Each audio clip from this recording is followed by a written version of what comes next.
Hello everyone, ప్రస్తుతం మనతో స్టూడియోలో సీనియర్ జర్నలిస్ట్ జగదేవ్ గారు ఉన్నారు. వెల్కమ్ చెప్పేద్దాం. హలో సార్, నమస్తే. నమస్తే అండి.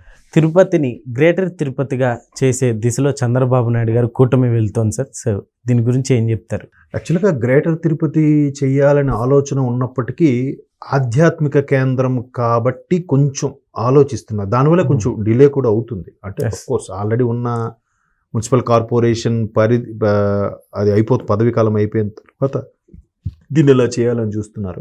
ఎందుకంటే ఇప్పుడు కొన్ని హరిద్వారు లాంటి కొన్ని సిటీస్ నార్త్లో పూర్తిగా నాన్ వెజ్ అట్లాగే మందు ఈ రెండు లేని నగరంగా, రహిత నగరంగా ఆల్రెడీ నిర్మించారు కూడా. సో దీన్ని కూడా అలా చేద్దామా అని ఒకటి. ఇంకోటి గ్రేటర్ తిరుపతి అని చేస్తే దగ్గర దాని చుట్టుపక్కల ఉన్న రెండు మూడు కార్పొరేషన్లు, మున్సిపల్ కార్పొరేషన్లు కలిపి గ్రేటర్ తిరుపతి చేయాలి. ఇప్పుడు హైదరాబాద్ ఉంది. హైదరాబాద్ నాకు తెలిసి ఒక 10-12 మున్సిపల్ కార్పొరేషన్లు కలిస్తే ఒక హైదరాబాద్. మీరు ఎక్కడ ఉప్పల్ నుంచి తీసుకుంటే ఇటు ఆల్మోస్ట్ వాళ్ళు పటాన్చేరు వరకు ఎన్నో మున్సిపల్ కార్పొరేషన్లు ఉన్నాయి. నాకు తెలిసి దగ్గర 10-12 ఉన్నాయి. ఈ 10-12 మున్సిపల్ కార్పొరేషన్ కలిపితే ఒక గ్రేటర్ హైదరాబాద్, దానికి ఒక మేయర్. సో అలాగే విశాఖపట్నం తీసుకున్నా కూడా గ్రేటర్ విశాఖ చేశారు. కానీ విశాఖ కూడా నాకు తెలిసి ఒక 4-5 ఉన్నాయి మ్యాక్సిమం, అంతే మున్సిపల్ కార్పొరేషన్లు కలిపితే ఒక గ్రేటర్ విశాఖ అయ్యింది. అలాగే తిరుపతిని చేయాలన్నా కూడా ఇంకొక చుట్టుపక్కల ఉండే కొన్ని మున్సిపల్ కార్పొరేషన్లు కలపాలి, అప్పుడు గ్రేటర్ తిరుపతి అవుతుంది. కాకపోతే ఇట్లా ఆధ్యాత్మిక కేంద్రం కాబట్టి ఒకవేళ గ్రేటర్ తిరుపతి అయితే ఎప్పుడైనా సరే ఒక క్యాపిటల్ అయినా ఎక్కడైనా డెవలప్ అవుతున్నప్పుడు డెవలపింగ్ అవుతుతో పాటు క్రైమ్ రేట్ కూడా పెరుగుతుంటుంది కొన్ని సందర్భాల్లో. అంటే రేట్ పెరుగుతుంది, ల్యాండ్ వాల్యూ పెరుగుతుంది. కాబట్టి అమ్మో ఇది నాది అది నాది అని చెప్పి కోట్లాటలు మటర్లు ఇవన్నీ జరుగుతుంటాయట. జనరల్గా ఒక సర్వేలో చెప్తే నేను చదివి చెప్తున్నా. సో అట్లాగా తిరుపతికి ఆధ్యాత్మిక కేంద్రంగా ఒక పవిత్రత ప్రపంచ దేశాలన్నింటిలోకి తిరుపతి అంటే ఒక ప్రత్యేకమైన స్థానం ఉంది. అంటే ఏది మన కేరళలో ఉండే అనంత పద్మనాభ స్వామి కింద నేలమాలిగలు తవ్విన తర్వాత ప్రపంచంలో అత్యంత ధనవంతుడు అనంత పద్మనాభ స్వామి దేవుడు అని అంటారు. కానీ ఇప్పటికీ ప్రపంచంలో అత్యధిక ఆదాయం కలిగిన, అత్యంత ఆదరణ కలిగిన దేవాలయం తిరుపతి మొదటి స్థానం. రెండోది వాటికన్ సిటీ. పైగా హిందువుల సంఖ్య నాకు తెలిసి ప్రపంచంలో మిగతా వాళ్ళతో పోలిస్తే కొంచెం తక్కువే ఉన్నారు. కానీ ఎంత ఆదరణ, ఎంత ఆదాయం గల దేవుడు కలియుగ ప్రత్యక్ష దేవుడు వెంకటేశ్వర స్వామి. సో ఆ తిరుమల కొండ మీద ఉండేదని తిరుమల అంటారు, దిగుడు ఉండేదని తిరుపతి అంటారు, అందరికి తెలిసిందే. సో తిరుపతి దేవస్థానం సమక్షంలో ఉండే ఆ తిరుపతి ఏదైతే ఉందో దాన్ని గ్రేటర్ తిరుపతిగా చేయాలంటే ఇంకొంచెం విస్తీర్ణం పెరుగుతుంది, చుట్టుపక్కల మున్సిపల్ కార్పొరేషన్ పెరుగుతాయి, రకరకాల లాభాలు ఉన్నాయి, చిన్న చితక నష్టాలు కూడా ఉన్నాయి. అందుకు కూటమి ప్రభుత్వం ఆచితూచి అడుగులు వేస్తుంది. దానికి కొన్ని రకాల ప్రణాళికలు కూడా రెడీ చేసింది. బట్ అది ఎంతవరకు ముందుకు తీసుకెళ్తుంది అనేది చెప్పలేం.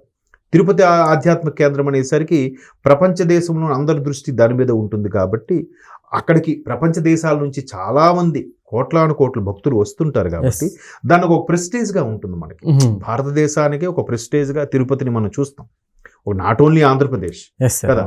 సో అలాగా అంత ప్రెస్టేజ్గా ఉన్నప్పుడు ఫారినర్స్ వాళ్ళు వచ్చినప్పుడు కూడా దానికి ఒక స్థాయిలో చూపించాలి.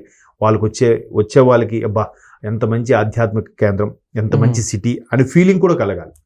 అట్ ద సేమ్ టైం వాళ్ళకి హాస్పిటాలిటీకి సంబంధించి గౌరవ మర్యాదలు కూడా దక్కాలంటే దాన్ని కొంత స్థాయిలో గ్రేటర్ తిరుపతి చేస్తేనే మంచిది. బట్ ఇవేమి లేని రోజుల్లో కొంత డెవలప్మెంట్ కూడా పెట్టారు అప్పట్లో. హుడా అని విశాఖ అర్బన్ డెవలప్మెంట్ అథారిటీ, ఇక్కడ హుడా అని హైదరాబాద్ అర్బన్ డెవలప్మెంట్ అని, తర్వాత తిరుపతికి టుడా అని పెట్టారు, తిరుపతి అర్బన్ డెవలప్మెంట్ అథారిటీ.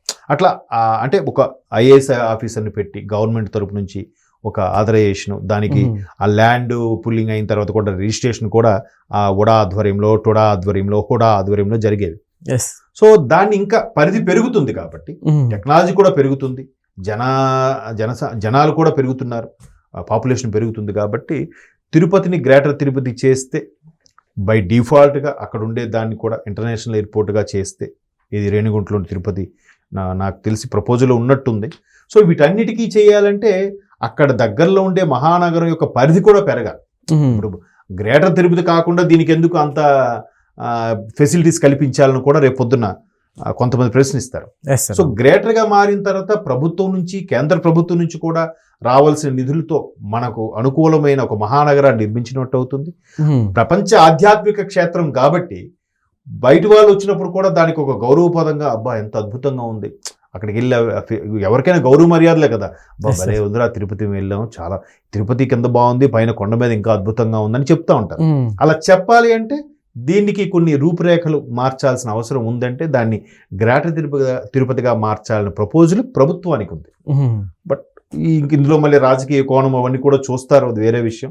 రాజకీయ కోణంలో చూసినప్పుడు ఆబ్వియస్లీ మేయర్ పదవి దక్కించుకోవాలి. గ్రేటర్ తిరుపతి అయిందంటే తిరుపతి పీఠం మీద మన పార్టీ ఇదే ఉండాలని ఏ పార్టీకి ఆ పార్టీ ఖచ్చితంగా పాకులాడుతుంటాయి, ప్రయత్నాలు చేస్తుంటాయి. బట్ అవన్నీ పక్కన పెడితే ఒక ఆధ్యాత్మిక కేంద్రంగా తిరుపతిని ఆ స్థాయిలో నిలబెట్టాలంటే కొంత ఈ గ్రేటర్ తిరుపతి చేస్తే బాగుంటుందని ఒక ప్రపోజల్ కూడా ఉంది.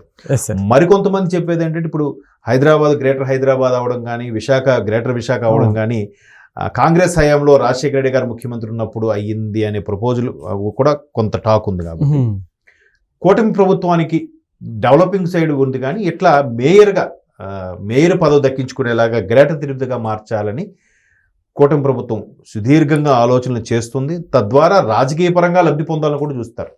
ఆబ్వియస్లీ గ్రేటర్ తిరుపతి అంటే వినడానికే చాలా బాగుంది. యాక్చువల్లీ అదంతా కంప్లీట్ అవటానికి కావచ్చు, మామూలుగా మనకి ఎన్ని ఇయర్స్ పట్టచ్చు అనుకోవచ్చు సార్. ఒక పక్క అమరావతి, గ్రేటర్ తిరుపతి అంటే ప్రస్తుతానికి కొన్ని చుట్టుపక్కల ఉండే సరౌండింగ్స్ మున్సిపల్ కార్పొరేషన్ కలిపి గ్రేటర్ తిరుపతిగా చేస్తారు. దాని తగ్గట్టుగా డెవలపింగ్ ఎలాగో చంద్రబాబు నాయుడు గారు 4P పెట్టారు కదా, ప్రైవేటు, పబ్లిక్, పీపుల్, ఇంకేదో సంథింగ్. దాని ద్వారా అందరూ చేయి కలిస్తే అంటే ప్రజలు ఎవరికి వాళ్ళు ఇండివిజువల్గా కన్స్ట్రక్షన్ చేసుకొని డెవలప్ అవ్వాలి. కంపెనీస్ ప్రైవేట్ పరంగా కొన్ని ప్రైవేట్ లిమిటెడ్ కంపెనీలు కూడా అక్కడ ఎస్టాబ్లిష్ అవ్వాలి. తద్వారా అక్కడ ఆధ్యాత్మిక కేంద్రం కాబట్టి అన్ని రకాల బిజినెస్లు కూడా చేయడానికి వీల్లేదు, కొన్ని రెస్ట్రిక్షన్స్ పెట్టాలి కూడా. ఇప్పుడు తిరుమల కొండ మీద కొన్ని రకాల అన్యమతస్తులకు సంబంధించి ఉండకూడదు, నాన్ వెజ్ ఐటమ్స్ పైన ఉండకూడదు, ఇట్లాంటి లిక్కర్ సంబంధించిన పైకి తీసుకెళ్ళకూడదు, ఈవెన్ అగ్నికి సంబంధించి కూడా పైకి తీసుకెళ్ళనివ్వరు. ఒక అగ్గిపెట్టి కానీ లేదంటే వాటర్ హీటర్ కూడా పైకి పంపేవారు, ఎలక్ట్రికల్ కుక్కర్లు ఏమైనా తీసుకెళ్ళినారు, కిందే చెక్ చేసి ఆపేస్తారు. సో అట్లాగే దిగువను కూడా ఇప్పుడు బార్ అండ్ రెస్టారెంట్ పెర్మిషన్ ఇచ్చారు, కానీ కొండక దగ్గరలో ఉండే పరిధిలో కొంతవరకు అవాయిడ్ చేయాలని ఒక ప్రపోజల్ ఉంది.